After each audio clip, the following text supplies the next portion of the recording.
जय भोले मित्रों, आप सभी का स्वागत है मेरे YouTube चैनल भोले तंत्र पर। आशा करता हूँ महादेव रुद्र की कृपा सभी पर बनी रहे। दोस्तों, आज मैं आप सभी के लिए अवगढ़ साधना लेकर आया हूँ, तामसिक साधना लेकर आया हूँ। पर दोस्तों याद रहे, हमेशा जैसा नाम होता है वैसा किसी का काम नहीं होता है।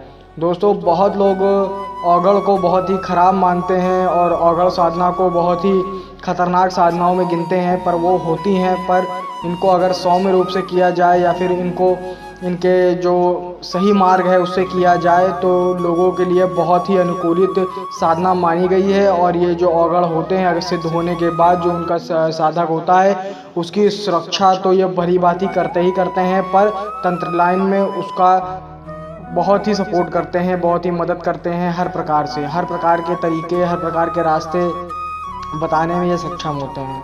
तो दोस्तों, आज मैं इन्हीं की अवगढ़ साधना लेकर आया हूँ। देखिए दोस्तों, जो ये अवगढ़ साधना मुझे दी थी तो मुझे वही शमशान में रहने वाले बाबा जी जो आते थे अपनी साधना करने के लिए, उन्होंने ही दी थी, जिन्होंने कड़मातंगी साधना मुझको दी थी। तो उन्होंने जब ये साधना के बारे में मुझे बताया तो पहले ही मैं बता देता हूँ आपको कि इन्होंने ये साधना मुझे क्यों दी। तो दोस्तों, दरअसल बात ये थी कि वहाँ पर काफ़ी अघोरी वगैरह रहते थे और मतलब कई लोग वहाँ पर रहते थे शमशान में। तो जब मैं जाता था वहाँ पे पूजा करने के लिए तो वहाँ पे कुछ लोगों से मेरा विवाद हो गया था जगह को लेकर कि यहाँ पर तुम बैठ के काम मतलब पूजा नहीं करोगे और अगर बैठना है तो तुम्हें पैसे देने पड़ेंगे और तुम्हें हमको शराब ला के देनी पड़ेगी तभी हम तुमको यहाँ पूजा करने देंगे। तो ऐसा कुछ विवाद हमारा हो गया था। तो वो लोग क्या करते थे कि जहाँ पे मैं बैठता था वहाँ पे कभी वो लोग पेशाब कर देते थे या फिर मल गिरा देते थे कि तो मतलब फैला भी देते थे, गिराने के बाद फैला भी देते थे। तो मतलब वहाँ से हटना पड़ता था फिर मुझे।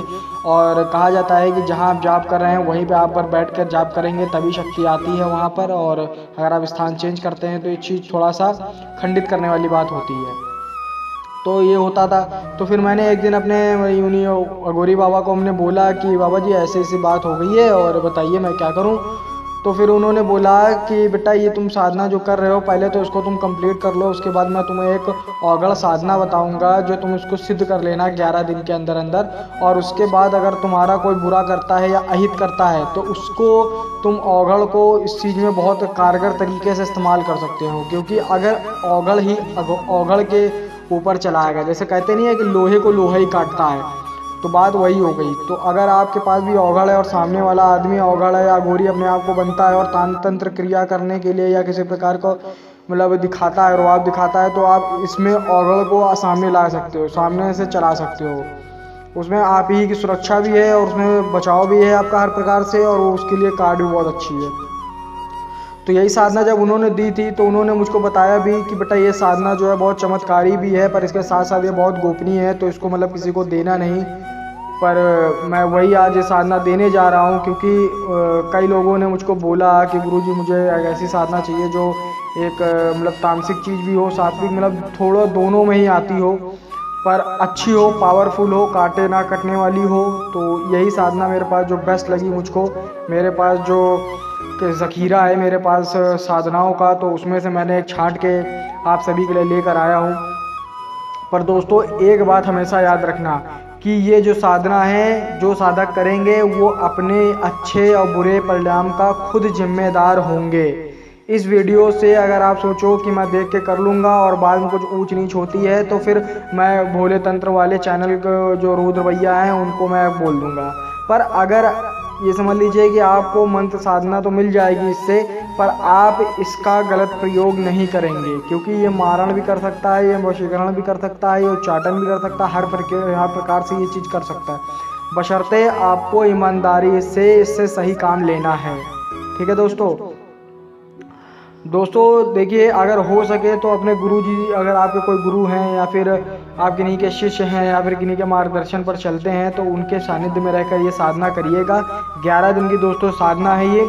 शनिवार अमावस्या जो पड़ती है तो उसमें अगर शनिवार पड़ता है अमावस्या के बाद से जो पहला शनिवार पड़ता है उस दिन से आपको मतलब साधना शुरू करनी है। ये थोड़ा सा उग्र रूप में आ जाती है साधना, पर इसमें डर की कोई बात नहीं होती है, क्योंकि आप इसमें भोले बाबा को साक्षी मानकर भोले बाबा को याद करके तब ये साधना करेंगे तो उसमें आपको कोई प्रकार का डर नहीं होगा।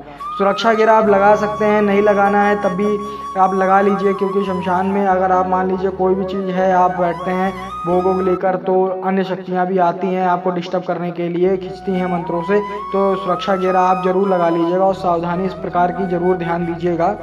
भोग में देखिए दोस्तों शराब लगेगी, ठीक है, और हो सके तो मिठाई अगर रखना हो तो मिठाई रख सकते हैं, या फिर उसमें भांग के जो गोले होते हैं, मतलब भांग और या गांजा, सॉरी भांग नहीं था गांजा था, गांजा जो होता है, गांजा आप एक मतलब कि चिलम में भरकर रख सकते हैं और एक शराब रख सकते हैं और थोड़ा सा मांस, कच्चा मांस जो होता है उसको आप रख सकते हैं, चाहे वो किसी का भी हो, चाहे मतलब मछली का हो या किसी का भी हो चल जाएगा। ये 3 चीज़ें आपको रखनी है। फिर आपको क्या करना है कि सबसे पहले आपको जो चिताएँ होती है, जो चिता जल रही होती है, उसमें से आपको राख लेकर आनी है और उससे एक शिवलिंग का निर्माण करना है। समझिएगा बात दोस्तों, मतलब मिट्टी ले आइएगा बाहर से, ठीक है, उसके बाद उसमें मिला लीजिएगा चिता की राख थोड़ा सा और उससे आप शिवलिंग का निर्माण करेंगे। शिवलिंग का निर्माण करने के बाद उसमें भस्म से ऊपर का लेप लगा देंगे वही चिता की मिट्टी से, तो उससे आपका शिवलिंग तैयार हो जाएगा। उसी चिता के बने शिवलिंग के सामने आपको पूजा करनी है। उसमें आपका एक चिराग जलेगा, ठीक है, सरसों के तेल का। भोग आप समझिए क्या रखना है, और आपको इसमें टाइमिंग जो है वो 11 बजे या 10 बजे के बाद भी चले जाइए, कोई दिक्कत नहीं है। सुरक्षा घेरा आपको लगाना ही है। सबसे पहले आप 5 से 10 मिनट आप भोले शंकर के जो तांडव करते समय का जो स्वरूप है, जो तांडव करते थे उस समय उग्र रूप में, जब उनकी तीसरी आँख खुलती है, जब उनकी आँख से अग्नि निकलती है और प्रचंड रूप था, तो उस स्वरूप को आपको याद करना है उस वक्त। फिर आपको इस मंत्र का जाप करना है जो मैं मंत्र बता रहा हूँ। इस मंत्र को आपको 1001 बार आपको जाप करना है एक दिन में, तो ये 10,000 मतलब 11,000 जाप हो जाएगा आपका 11 दिन में। 11 दिन का काम है, 11वें दिन आपको औगड़ बाबा आके खुद ही अपना वचन दे जाएंगे। मंत्र सुन लीजिए पहले। ओम वीर भूतनाथाय औगड़ महेश्वराय रक्ष रक्ष हूम हूम फट। दोस्तों जिसमें हूम बीज लगा हुआ है बहुत ही प्रचंड हो जाता है, और फट लगा हुआ है बहुत ही ज़्यादा प्रबल हो जाता है। मंत्र दोबारा सुन लीजिए। ओम वीर भूतनाथाय औगड़ महेश्वराय रक्ष रक्ष हूम फट।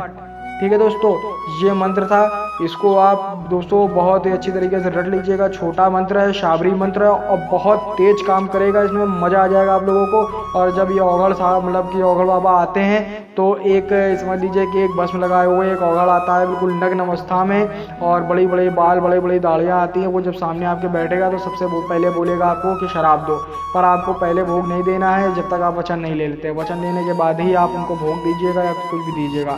और हाँ दोस्तों, एक चीज़ विशेष ध्यान रखिएगा कि इनके बहकावे में आप बिल्कुल मत आइएगा कि अगर आपको ये बोले कि मैं तुमको ये सिद्धि दे दूंगा या फिर मैं तुमको ये मंत्र बता देता हूँ, मुझको केवल भोग दे दो और मैं चला जाऊँगा। तो दोस्तों इस चीज़ की गड़बड़ी कभी मत करिएगा। जब तक आप वचन ले लेंगे तभी आप सुरक्षित रहेंगे, वरना अगर आपने ऐसा कुछ हेरफेर किया तो आपकी जान के लाले पड़ सकते हैं। ठीक है दोस्तों, यही तक जानकारी थी दोस्तों। आशा करता हूँ आप सभी को जानकारी अच्छी लगी है तो चैनल को सब्सक्राइब करिए, लाइक करिए, कमेंट करिए, शेयर करिए। तब तक के लिए जय भोले।